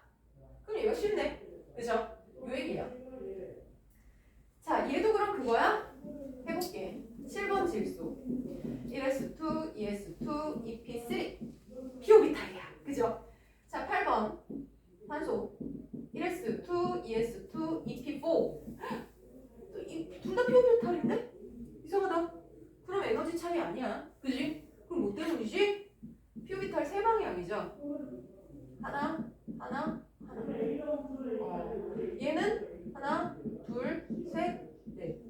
이게 뭘까? 이러면 자, 이거는 전자배치의 특수성인데요. 방향이 여러 개인 오비탈의 경우에는요. 자, 저 전자를 다 채웠을 때 반발력이 최소화되는 경향을 보여요. 그 다 채우는 애가 누구야? 18족 원소. 그러면 그 18족 원소는 전자 안에 반발이 싹 모아두면서 가장 안정적인 형태를 만들어요. 그거를 완전 채움 안정화라고 불러요. 그런데 그거 이외에 다 채운 거 말고 두 번째로 선호하는 상태가 뭐냐면 반채움 안정화예요. 훈트의 규칙. 홀전자가 최대일 때 안정화라고 그랬잖아. 그죠? 자, 얘 홀전자 최대값은 누구야? 3개. 겁나 안정해. 그죠? 근데 얘는 4개가 있어. 하나 짝을 지었어. 근데 요거 하나를 떼겠대. 그럼 뭐야? 하나만 떼면 내가 좋아하는 형태로 가는 거야. 그지? 그럼 어때? 좀 더 잘 떼줘요. 그래서 이걸 뭐라고 표현을 하냐면 짝지어진 전자의 반발력이 작용한다. 이렇게 표현을 해요. 한마디로 야, 쟤만 없으면 나는 훨씬 편안하게 살 것 같은데? 인 거예요. 그래서 여기에서도 똑같이 반복이 돼요. 규소랑 인과 항의 관계에서도 마찬가지. 얘가 홀전자 3개고요. 얘가 2개예요. 그러면 쉽게 떼내요. 가 되는 거죠. 그래서 같은 주기에서 이온화 에너지는 증가하는 경향을 보이지만 일부 어긋나는 패턴이 있어요를 얘기하는 거예요. 관찰해보니 그렇다. 솔직히는 이온화 에너지를 실제 측정을 했더니 저렇게 나왔어. 사람들이 고민한 거지. 얘는 왜 자꾸 이렇게 쉽게 떨어지지? 그러다가 이유를 갖다 붙인 거야. 그치? 저게 진짜인지는 알 수 없는 거야. 그죠? 나중에 밝혀봤더니 난 그거 아닌데? 이럴 수도 있어. 자, 하지만 아직까지는 합리적으로 생각했을 때 말이 되는 거 그런 거 같기도. 그래서 받아들여 준 겁니다. 네가 이거에 대해서 반박 논문을 써서 노벨상을 받을지 몰라. 자, 근데 모르겠어. 그죠? 자, 그러면 128페이지에 이온화 에너지 주기성 예외라고 되어 있는 맨 밑에 박스가 이걸 써놓은 거예요. 자, 이렇게 되면 이온화 에너지는 주기성을 가지긴 하는데 어쨌거나 조금 어긋나는 부분이 생기기도 합니다. 라는 거예요. 자, 그러면 이 이온화 에너지를 우리가 어디다 사용할 건데? 라고 하면 129페이지에 순차적 이온화 에너지. 얘가 진짜 쓰임새가 많은 애입니다. 자, 순차적이라는 말은 한 개씩 차례대로 란 뜻이에요. 자, 우리가 빛의 상태 중상 환자에서 전자 하나를 떼낼 때 필요한 에너지를 이온화 에너지라고 불렀잖아요. 다른 이름은 제1차 이온화 에너지입니다. 첫 번째 전자를 뗀다는 뜻이에요. 그러면 우리가 예를 들어 마그네슘이다. 그러면 전자가 원래 12개가 있었을 거 아니야. 하나, 둘, 셋, 넷, 다섯, 여섯, 일곱, 여덟, 여기까지 10개고. 자, 이렇게 있었어. 이게 원자야. 그죠? 원자 상태에서 첫 번째 전자 뗄 때를 1차 이온화 에너지 아니면 그냥 이온화 에너지 이렇게 불러요. 자, 그러면 이걸 하나 떼고 나서 그럼 뭘로 바뀐 거야? Mg1 플러스로 바뀌잖아. 이 상태에서도 전자 뗄 수 있어? 가능하지. 에너지만 주면. 그죠? 근데 몇 번째 전자 뗀 거야? 두 번째 전자. 그죠? 이걸 2차 이온화 에너지 이렇게 불러요. 그럼 보통 1차 이온화 에너지보다요 2차 이온화 에너지가 커요. 더 큰 에너지를 가져야 돼요. 왜? 이거 없어져도요 껍질은 안 바뀌어요. 양성자도 안 바뀌죠. 근데 전자의 숫자가 줄어드니까 전자가 반발을 감소한 상태예요. 그럼 거꾸로 무슨 얘기야? 핵이 얘를 더 세게 잡아당긴다는 거예요. 얘가 방해하는 힘이 없으니까. 그렇죠? 그러면 이거 둘이 있었을 때 받는 인력보다 얘가 하나 없어지고 나면 야 하나를 잃었으니까 야 너는 가지 마. 더 땡긴단 말이야. 그러니까 1차보다 2차가 커요. 근데 큰 에너지를 가해서 내가 얘를 뗐어. 그러면 2차 이온화 에너지 다음은 누굴까요? 3차죠. 세 번째 거 뗄 때는 어떻게 돼요? 이 안쪽에 있는 걸 떼야 돼. 야 그냥 봐도 쉬워 어려워? 겁나 어려워. 자 1차가 여기 바깥 껍질, 2차도 바깥 껍질. 그런데 체외각 전자가 두 개인 바람에 3차는 완전히 채워진 상태에서 떼야 돼요. 쉽다 어렵다? 겁나 어렵다. 그럼 뭐야? 필요한 에너지가 되게 커인 거예요. 그죠? 그러면 순차적 이온화 에너지의 패턴 어떤 원소에 1차 이온화 에너지 얼마인지 측정했어. 2차 봤어. 3차일 때 겁나진 거야. 그럼 우리가 추정 가능한 건 뭐야? 껍질이 바뀌었나 보다 인 거죠. 그러면 순차적 이온화 에너지를 관찰하다 갑자기 급격한 증가가 일어났다. 그 무슨 뜻이에요? 거기에서 껍질이 바뀐 거야 라고 알게 되겠죠. 그러면 그 전까지가 가장 바깥 껍질에 있는 전자였다는 것을 확인할 수 있어요. 그러니까 우리가 임의 원소를 발견을 했어. 걔가 체외각의 전자가 하나인지 두 개인지 세 개인지 우리 눈에 보여? 안 보이거든. 그러면 이온화 에너지를 측정하는 거예요. 전자 떨어져 나가는데 에너지가 얼마나 필요한 거야. 그랬더니 1차보다 2차 좀 더 커. 2차보다 3차 좀 더 커. 4차일 때 겁나 증가해버렸어. 그럼 뭐야? 체외각의 전자 3개 있었구나. 그러면 얘는 3 플러스로 잘 변하는 원소인가 보다 추정 가능하죠. 그죠? 자, 그래서 실제로 한번 보시면 129페이지 아래를 보세요.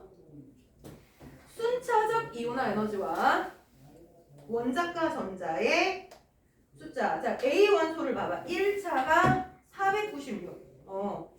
2차가 4562. 선생님 근데 몇 배 증가가 큰 거야? 그 눈치빨이야. 볼래?